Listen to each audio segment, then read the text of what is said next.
సమాచార TV news కి స్వాగతం. చిత్తూరు జిల్లా పొంగనూరు నియోజకవర్గంలోని పలు మండలాల నుంచి తిరుపతిలోని పూర్ణకుంభం సర్కిల్లో జరిగే కనకదాస విగ్రహ ప్రతిష్టకు ఆదివారం కురుబ సంఘం నాయకులు భారీగా తరలి వెళ్లారు.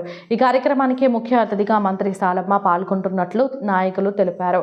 ఈ కార్యక్రమంలో స్టేట్ ప్రెసిడెంట్ గోపాల, న్యాయవాది హేమంత్, ఎంపీటీసీ యశ్వంత్ కుమార్, జయకుమార్ తదితరులు పాల్గొన్నారు.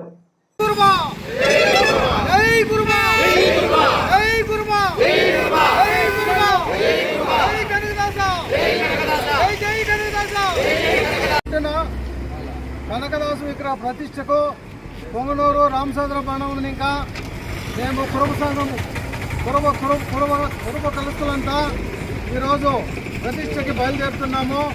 అందరూ కురుబ కులస్తులంతా పోయి జయప్రదం చేయాలని మేము పొంగనూరు రామచంద్రము మరియు అందరూ కలిసి ఆశిస్తున్నాం.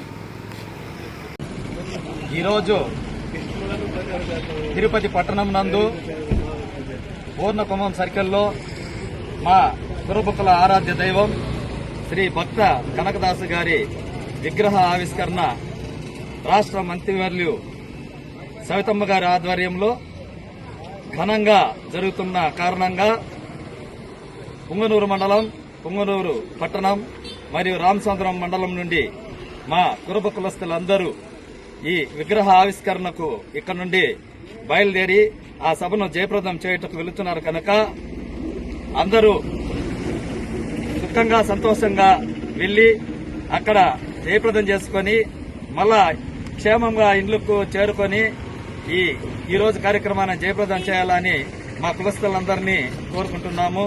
అందరూ జాగ్రత్తగా వెళ్లి రావాలా, తిరుపతికు జాగ్రత్తగా వెళ్ళండి. ట్రాఫిక్ లో గీపిక్ అన్ని చూసుకొని మళ్ళా ఒకరికొకరు కమ్యూనికేషన్ పెట్టుకొని జాగ్రత్తగా జయప్రదం చేసి మనం రావాలని కోరుకుంటూ తిరుపతికి బయలుదేరుతున్నాం. జై కురుబ, జై కురుబ, జై కనకదాస, జై కనకదాస, జై సంగోల్ రాయన్న, జై సంగోలి రాయన్న.